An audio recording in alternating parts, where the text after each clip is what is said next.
I've interviewed 10,000 hospital executives, right? Do you know how many of them work for a micromanager? Probably a lot. Almost all of them. But here's the interesting one, Jane.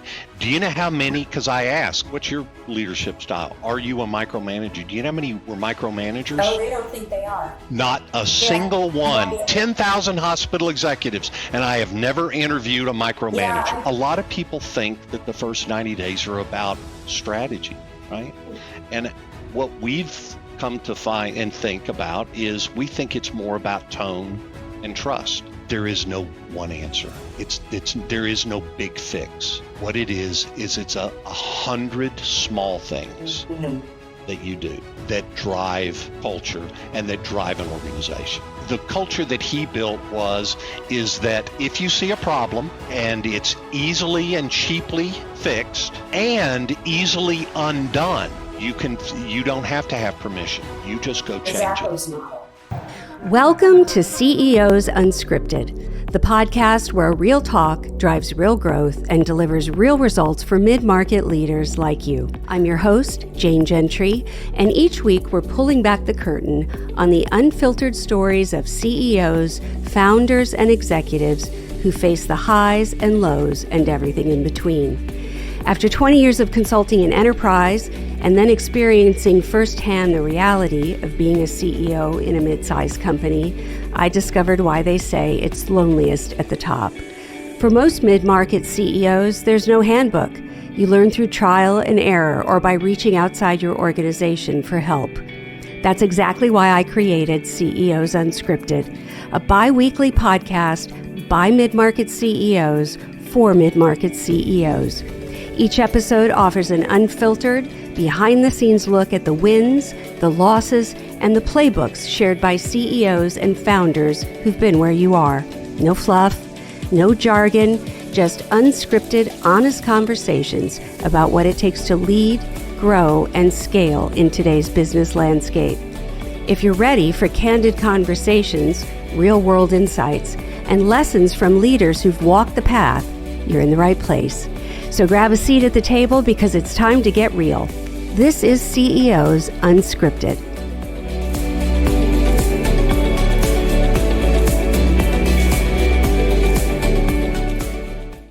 Hello, and today we are welcoming Neill Marshall, Chairman of Health Search Partners out of Texas. How are you, Neill?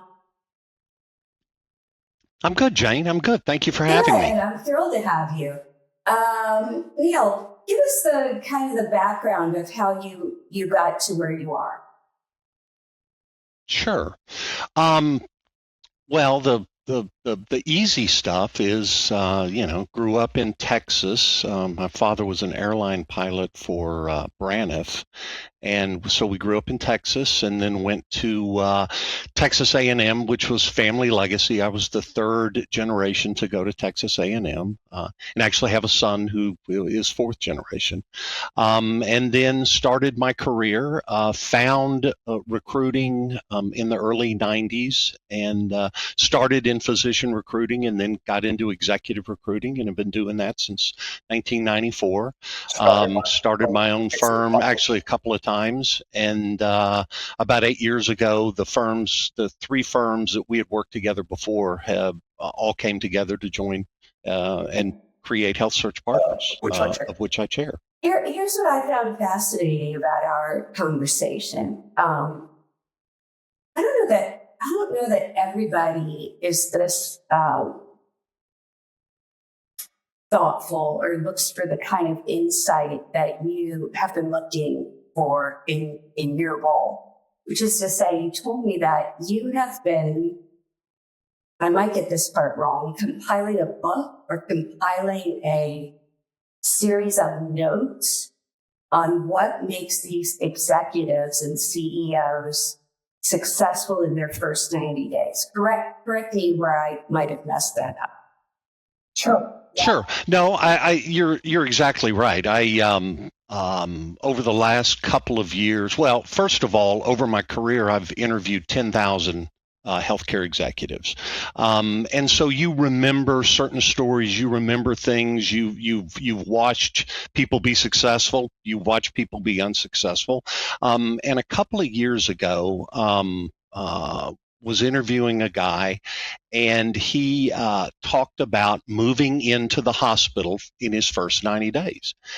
And I was dumbfounded. I'd never heard anything like that. You mean like living in the hospital?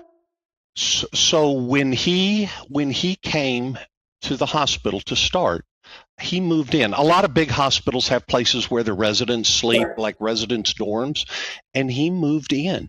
And what he moved in for 90 days until his family moved out to Lubbock. His name's Richard Parks, great guy. And I loved the story. I loved the things that happened because of it. Not to transgress, but one of the things that I loved is he said his first night he slept, woke up the next day and the residents are, making coffee. And as old people do, he asked, "How did you sleep?" And one of the residents said, "I slept like crap. These mattresses are horrible." And Richard says, "You know what? I can fix that." Calls the VP of facility, says, "We're going to Costco, get 5 trucks. We're buying 30 mattresses and we're replacing all the mattresses today." And he said the amount of goodwill that built in the people and the stories that echoed through the halls of the hospital. He said when he retired 7 years later, they were still talking about it. So that got us thinking about that. So then we started talking to people, healthcare executives, people that we knew, and got their first 90-day stories and their tactics. And we've interviewed, 20 or 25. We've put articles together for about 15 of them, and we continue to do new articles on it. We will be compiling it into like an ebook. Interspersed with not only the stories, the articles, but also some tips and tactics and things like that. We had another great podcast guest, Bill Kennedy, and I remember Bill talking about the first 90 days, but we didn't dig into it the way you and I did on our call where we met each other. And I too think the first 90 days can launch you into great success, or depending on what you do. And so I'm excited to share with listeners who might be CEOs who might change jobs or aspiring CEOs, what they should be thinking about in their first 90 days. So let me start with this. What do you think the misconception is that CEOs have about the first 90 days?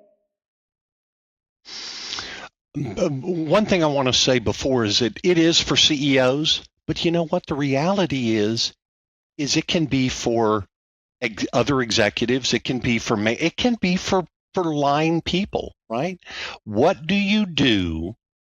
What's the tone you set when you start with an organization?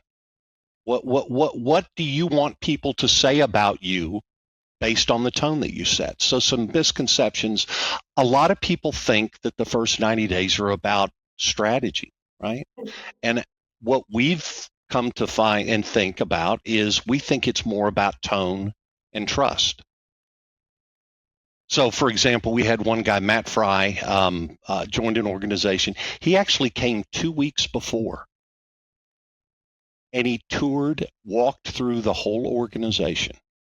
He walked in every hallway, greeted people, saw how he was greeted by volunteers, saw how he was greeted by staff, tested everything, looked through everything, and came up with some things to change starting day one.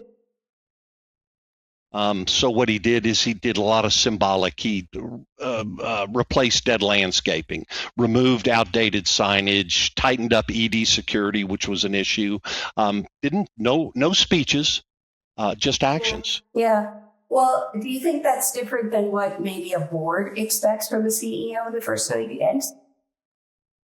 Yeah, I think that a lot of times boards want boards want movement. They want big strategic direction changes and things like that. And what we counsel our people to do is, you know, negotiate with the board beforehand. You're not there to change 10-year legacy issues in the first 90 days. And if you try, it's not going to be successful. You need to set a tone, and you need to work on trust. I would see that a lot of boards, I imagine, would expect you to make a lot of, and mine did in the first 90 days, expected a lot of big movement around numbers. But I did a similar thing when I started as CEO. I interviewed as many people as I could to ask them where the organization was creating success for them and where maybe it wasn't. But what would you say separates the leaders who gain traction in 90 days and the leaders that maybe struggle? Yeah, I think the leaders that gain traction, number one, do it intentionally, right?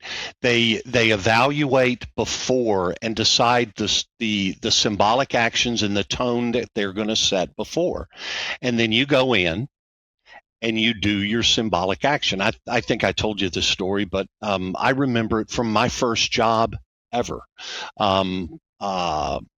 Was in a management training program, executive training program, and they fired our CEO. So we brought in a new CEO, and his first day, they called us trainees. All the trainees were looking out the window, watching him, right? And he drives up into the parking lot, and he gets out of his car, and he walks the parking lot, and he picks up trash. Then he walks in the warehouse, throws the trash away, never says a word to anyone. But his symbolic action of, we're not going to be a C player, we're going to be an A player, and we're not going to have garbage everywhere. And from that day on, he never picked up another piece of trash because all of the trainees got there before him, and we all walked the parking lot and the warehouse to make sure that there wasn't any trash. So you used that term a couple of times, a symbolic action. Tell me more about that. Sure. So, a lot of people think that you move people by maybe speeches and introductions and things like that. I think that people watch what you do more than they listen to what you say. So, for example, I had one CEO who was a very strong proponent of and when you're leading hospitals, you've got thousands of employees, and he was very employee centric, right?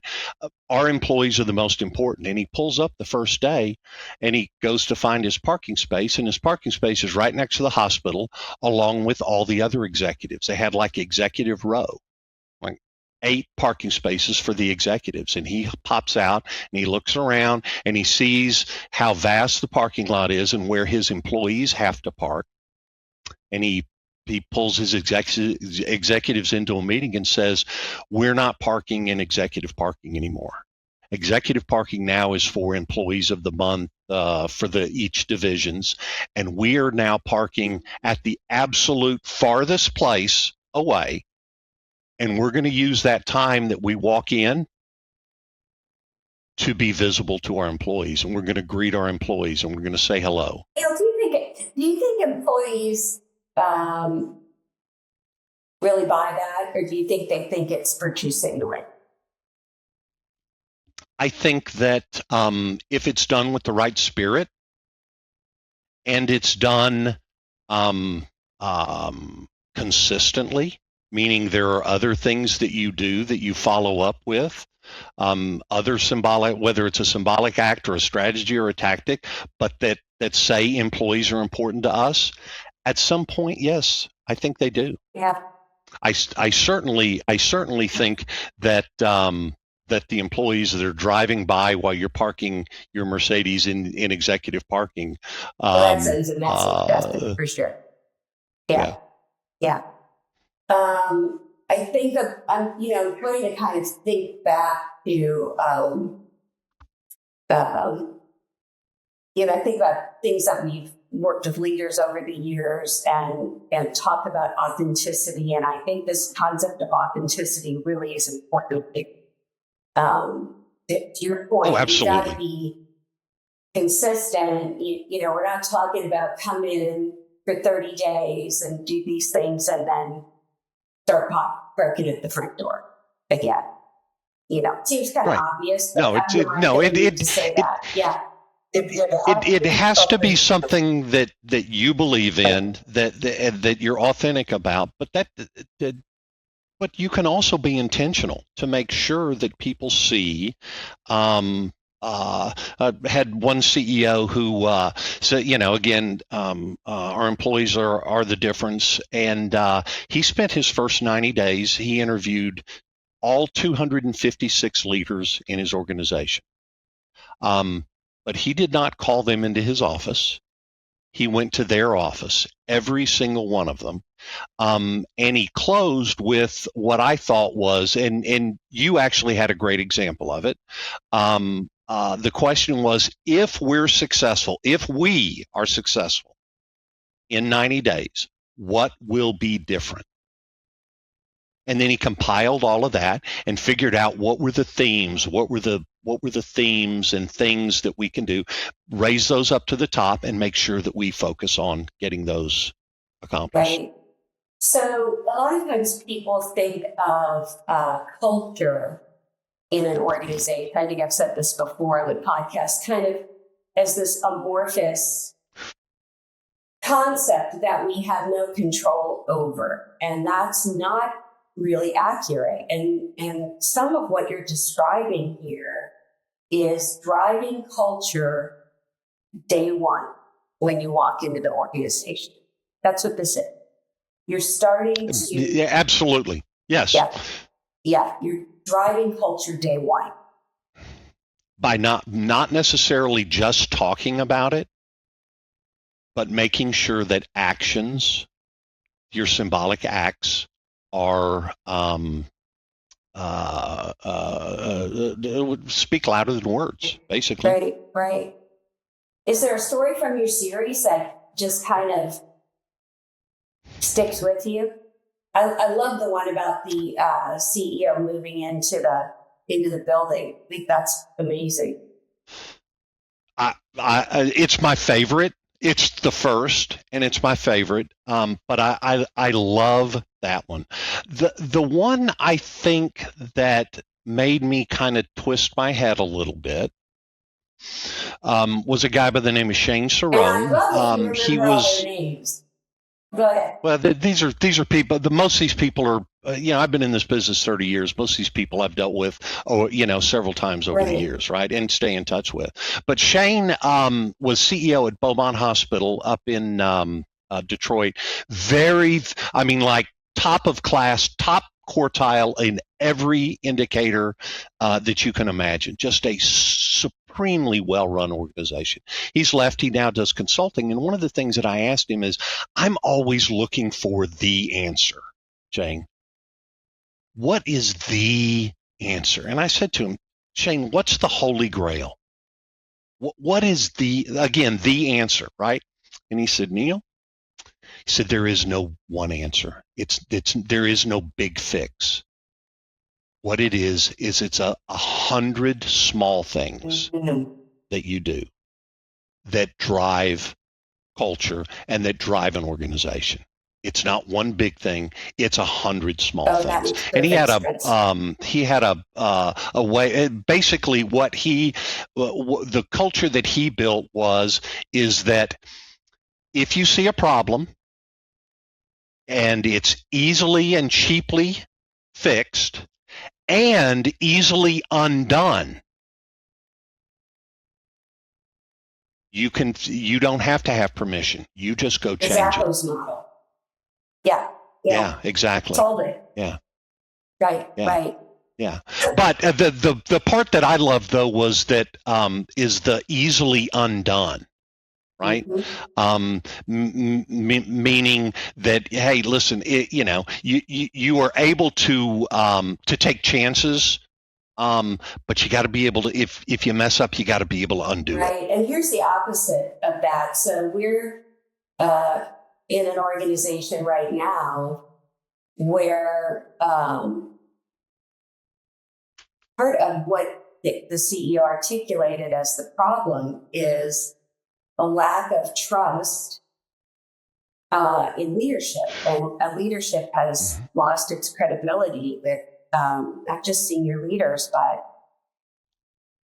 pretty much everybody, right? And Everybody, yes. part of the reason for that is that every single decision has to be right off the flagpole.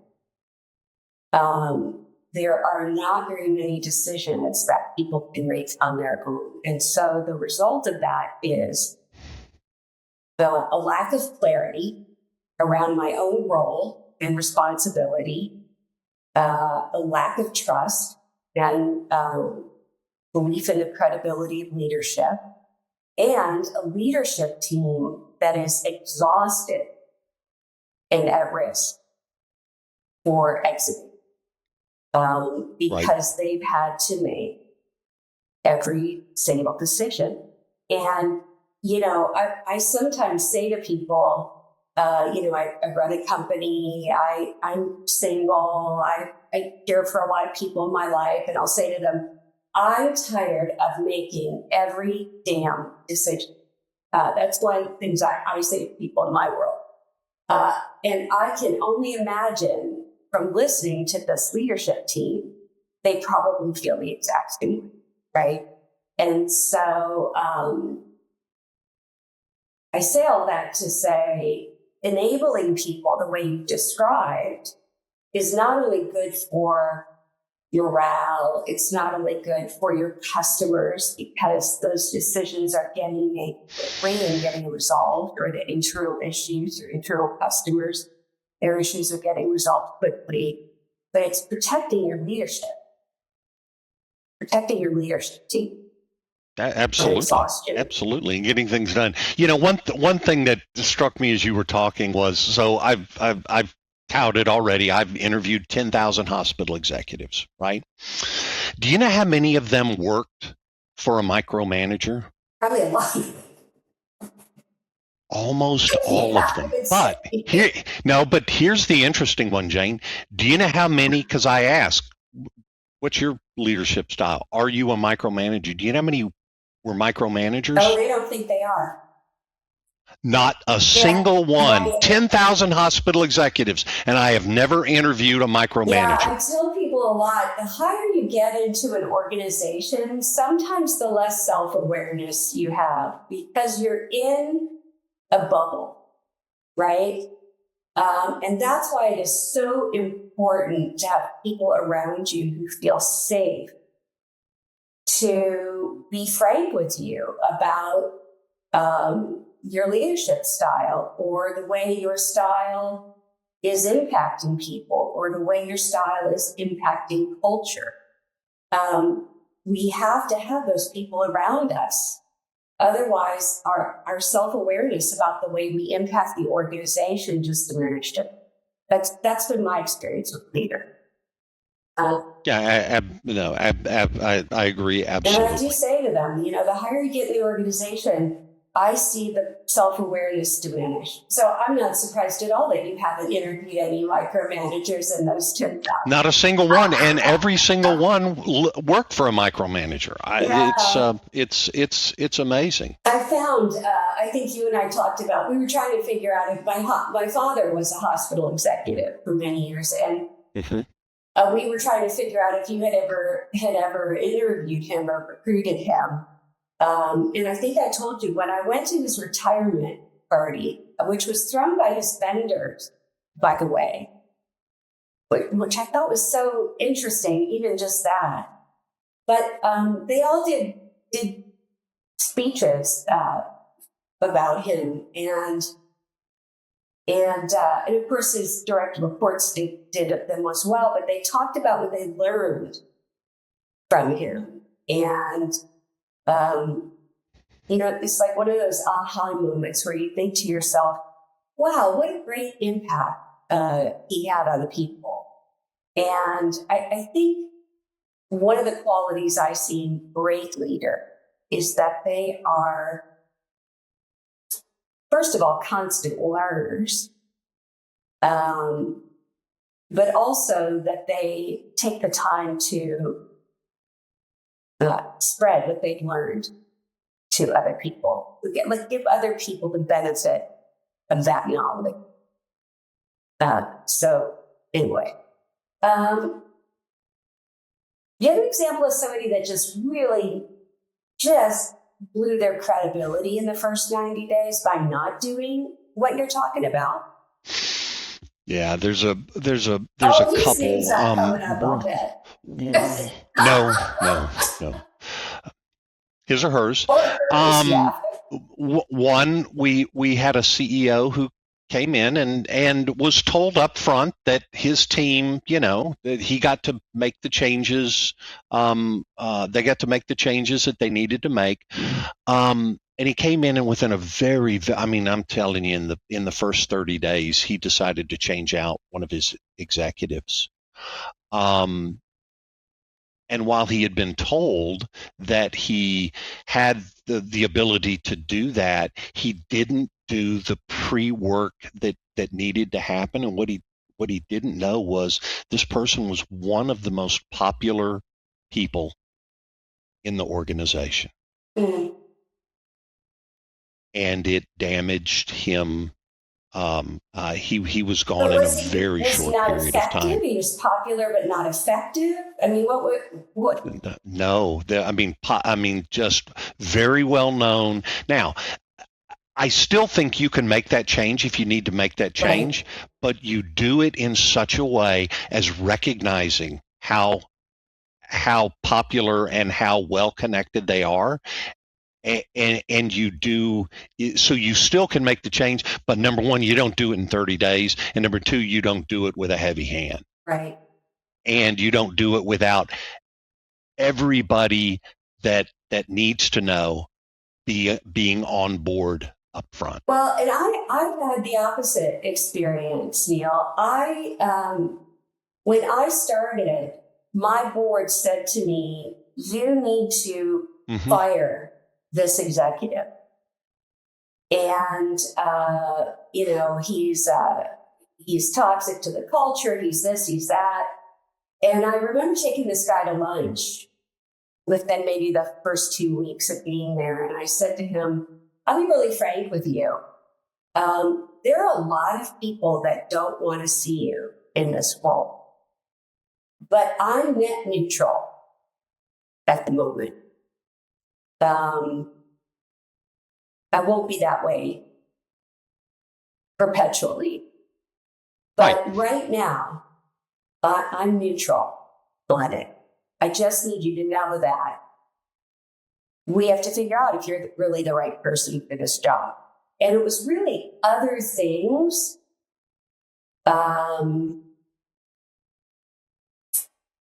Other people in the organization trying to see him fail. He was actually the most successful executive on the team. He ended up being like my right-hand person. And so I had kind of the opposite experience of that, where they kept saying, why is he still there? Why is he still there? And I said, well, that's your opinion. I think I need to have some time to see what I think is going on, right? Yeah, and I see that and agree with that. The one thing that I will say that is not about your specific situation, but one of the things that we counsel our folks to do is negotiate up front that if there is something that needs to happen that's not good, a riff. Yeah. The board says you the minute you get here, you've got to do a riff. You say, whoa, no. If you know that it has to happen, you do it before I show up. so that it's not on me. Right. Well, in that case, it might be. Right now, and that would have been a negative, Yeah, right? yeah. That would have been a negative in your. But I will tell you that if it's kind of like something I tell my kids: if everybody around you says something, something's going on. There's a real good chance that you'll see it at some point. Mm-hmm. Yeah. But that's not always. Yeah. Well, in my case, the board was listening to the wrong people in the organization. But I agree with you 100%. If they think something, the other one. Yeah, don't make me go ahead. I'm sorry. You do it. Right. Well, right. Again, you got to riff. If there are, let's say, a CEO gets fired, and she's got two henchmen, right, that are incredibly that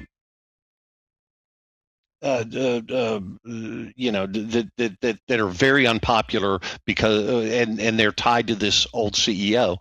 Don't make the new CEO get rid of them. You do it. Okay? Make the board do it up front. I agree 100%.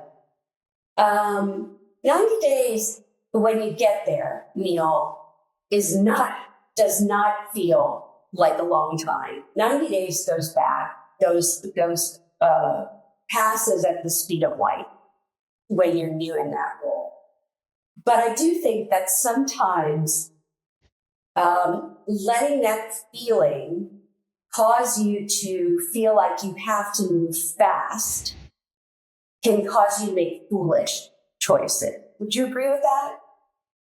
Oh, yeah, absolutely. Which is one of the reasons that we talk about negotiating that landing spot up front. Look, here's what I'm going to do in my first 90 days. We're not making big strategy decisions. I'm setting tone. I'm building trust. Again, if you think something needs to be done in the first 90 days, why don't you do it before I show up? Right. And then the reality, we focus on this 90 days, but the reality is that the first 90 days transitions to the second 90 days, transitions to the first year. Sure. We call it sprints. And what our hope is, right? Yeah. And what we're hoping is that you do the right things such that what we've seen in literature is that if a leader is successful in their first year, there's a real good chance they're going to be around for years 4, 5, and 6. But if they stub their toes in that first 90 days, they're not going to last. Well, when you say be successful in their first year, I think one of the things that's so critical, and we think we do this, but I'm not sure we do it well, which is to articulate what doing good looks like. What does it mean? What are the metrics? What is the movement you want to see? And I'm not sure that boards even do that well. But we've talked about boards a couple of times. So what do you think a board should be asking a candidate or a CEO about their first 90 days? Well, or about their plan for their first 90 days. I think that they can ask that. The question that if I'm the candidate, I'm going to turn it around on them and say, what do you want to see? Right? Let's get consensus and buy-in on what you want to see, and then negotiate those type of things way early in the process, even before you show up. Right? Another one that we like for people to do is negotiate a win, even before you start. Give me an example of that. Okay. I had a CEO who knew, based on a very numbers-oriented person, based on the numbers, he knew that that the pay was way under where it should be. Okay. and he negotiated it up front. Look, I don't know what percentage we're going to have to raise our pay, but I know we're going to have to do it, and I think it's going to be between this and this. But I need that, and I need the board's support to be able to do that, or I can't come. So is talking about his And so he negotiated pay in general. Yeah, no, not his. No, you want to negotiate a win for either employees. You can negotiate a win for the board if you want. In our business, a lot of it centers around physicians, right? So negotiate a win for physicians up front, where you can come in and in a very short period of time have a big win that really builds your credibility and kind of builds the ship that you're going to be sailing the rest of the time you're there. I feel like what we've talked about for the last 30 minutes or so is a lot of internal focus for a CEO. Can you focus too much internally in your first 90 days?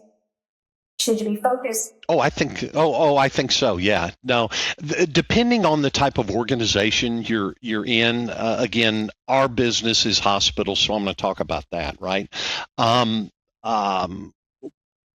Many of the CEOs talk about building the relationships outside the organization. Sometimes you look at physicians and you think, are they inside or are they outside? Some of them aren't employed, some of them are. But even if they're not, physicians are your customers in a hospital, right? And so focus on that. In a lot of situations, a hospital might be the largest employer in a community. Maybe not in a city like Atlanta, but it's still Wellstar is a big piece of the cog. So it's building the relationships outside that at some point you might need. Right. And we call it, digging your well before you're thirsty, right? Building those relationships before there's an issue. I'd agree with that. We had a client who had a new CEO come on board. And this is not a knock on financial CEOs that come from a financial background. But this guy just could not speak a language other than numbers. And as a result of that, he might have shown up for a customer meeting, but he didn't say anything. He was on his computer the whole time. And those external relationships, especially client relationships, where I don't know if it was because he was introverted. I don't know if he wasn't clear that he needs to play a role. I kept saying to the client, coach him on his role, coach him up on what he should be doing in that meeting.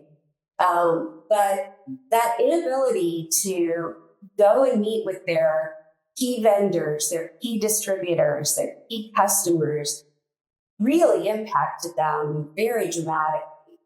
And now, internally, he had the same problem. Basically, didn't really communicate with people internally. But to your point, I think getting out of the building, because ultimately that's where most CEOs should be living, is out of the building, right? Right. You've got to get out of the building in the first 90 days. You've got to start understanding who else is critical to your business success other than your employees.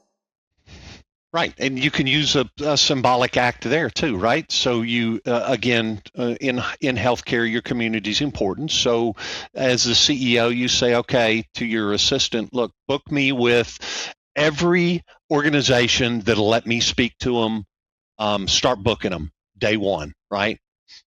And then in your executive meetings, you start talking about the meetings that you've got coming up and the people that you're meeting with and the places that you're going to speak. And then you ask your executive team, what are they doing out in the community? Yeah. But there's also that kind of bring the outside in to the organization. I think sometimes employees feel like they're in the dark about where the organization is going, why the organization's going, where it's going. We early on started to bring wins and losses, revenue-wise, to the organization, big deals we were winning, big deals we didn't win, and sharing with the organization at large. Why did we think we won this? What are we doing differently? What was the key learning on this deal we lost? And the amount of goodwill from that was surprising to me. I thought we would do it once or twice.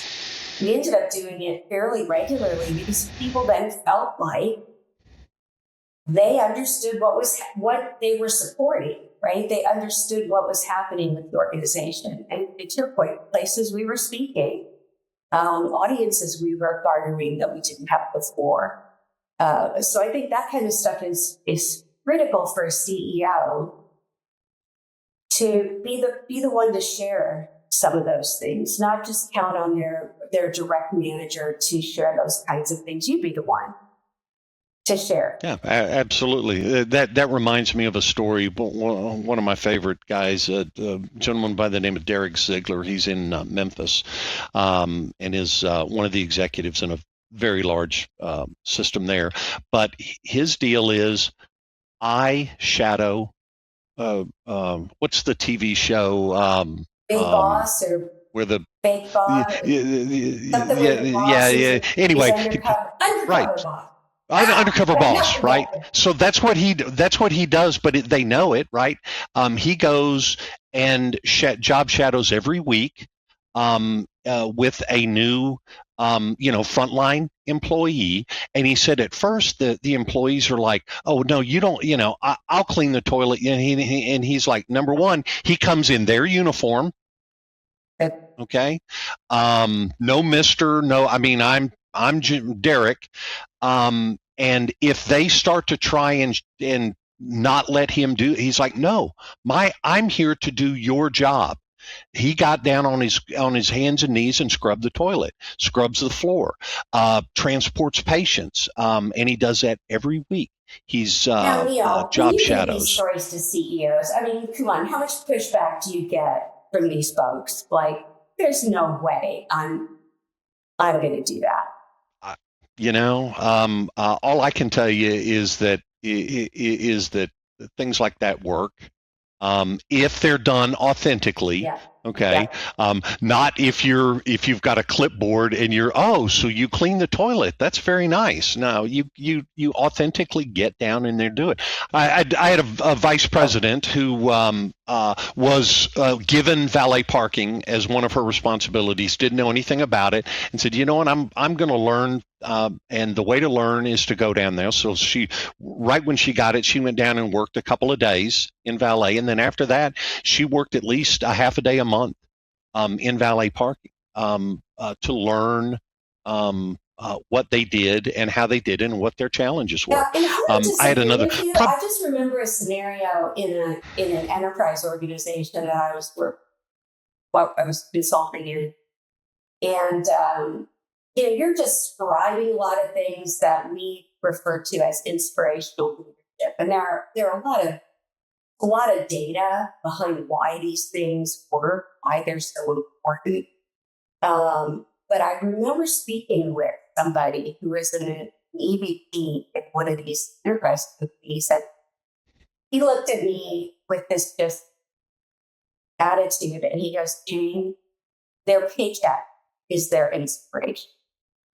In other words, he had no responsibility to bring any of that to the table. You're here to work for a paycheck, put your big girl panties on, and just do your damn job, right?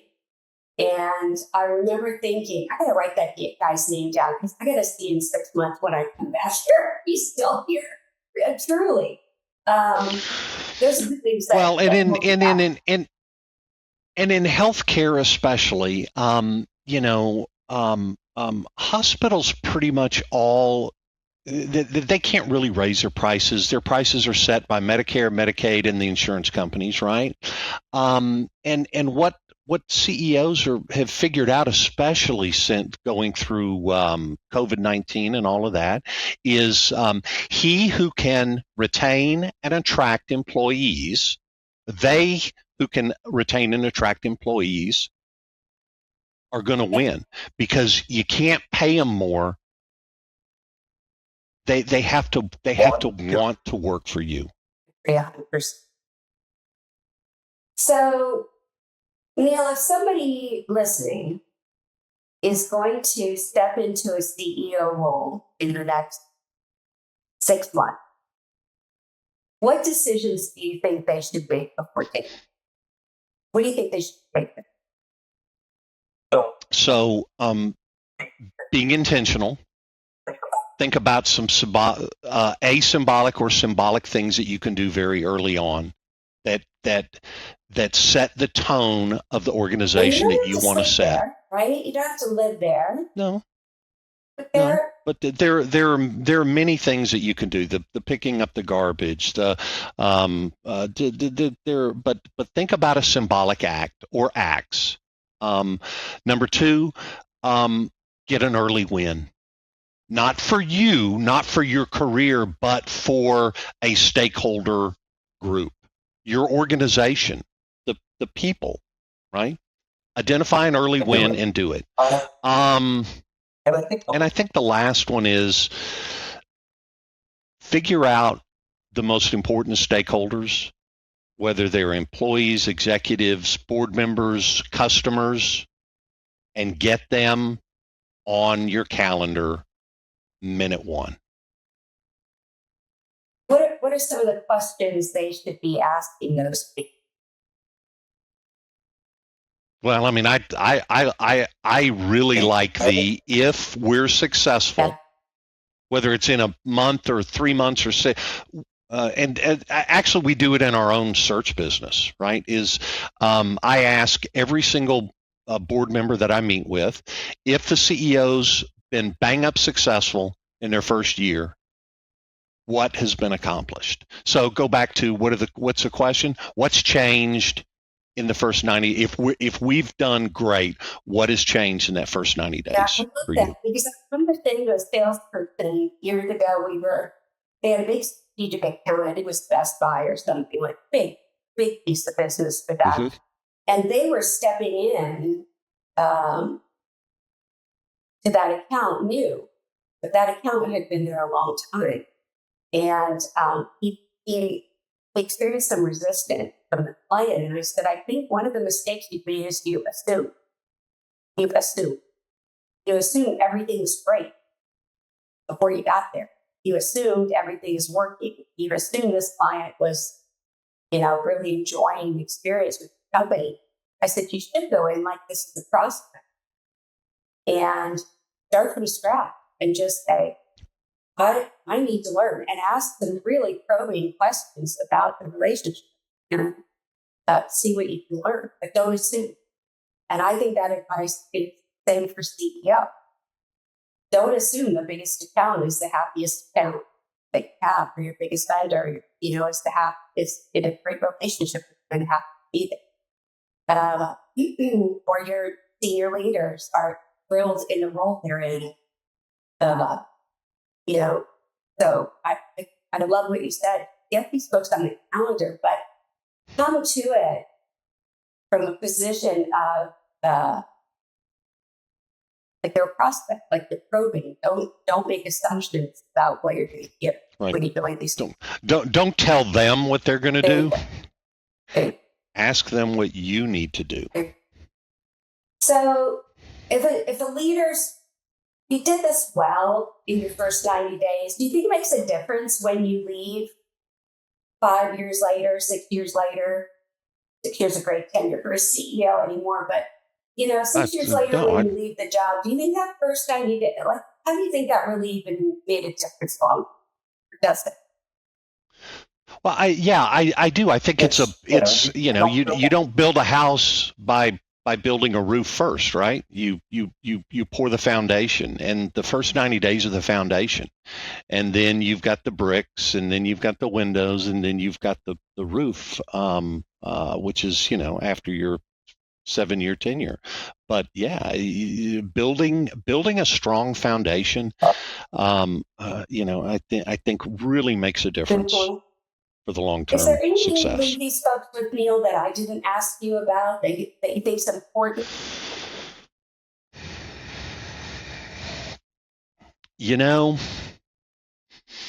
I guess the only thing I would say is whether you're starting a new position or, the first 90 days starts tomorrow, right?